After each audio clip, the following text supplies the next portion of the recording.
Let's bring in MSNBC contributor Naveed Jamali, a former FBI double agent. He's also the author of How to Catch a Russian Spy, a true story of an American civilian turned double agent. So Naveed, given what you just heard from General McMaster and the latest letter from the president's attorney, is this trip going to help Donald Trump put this Russia story at least on hold, if not to bed?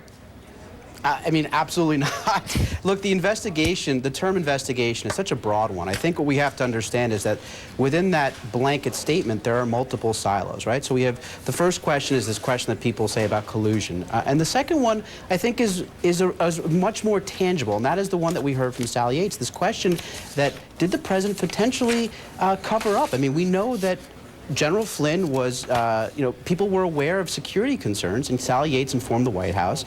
And the fact that the president didn't act for almost 18 days is troubling. So when we think about investigation, there's multiple silos. So this idea that perhaps there's no question of income from the Russians, and it just confuses the issue. There's so many different tentacles this has that this is not going to go away anytime soon. And Naveed, Trump said he wants to get to the bottom of Russia, but Newsweek had a new report today that said that Russia's meddling in the U.S. elections dates back to 2007, back during the Obama campaign.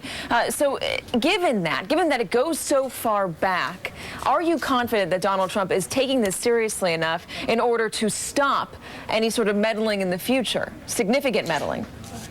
No, I mean, the short answer is absolutely not. Look, I think that there's a separate thing within those silos that we have to separate, and that is the question of counterintelligence operations. So our side, when it comes to the detection and the neutralization of a foreign intelligence sort of meddling or operations within the United States, that is what we have to focus on. And if there's no investigation answering that question, we're not going to go anywhere. Naveed Jamali, thank you so much for your time. It's 3 o'clock on the East Coast. That wraps things up for me. My colleague Chris Jansing picks things up right now. Thank you so much, Katie. Good afternoon.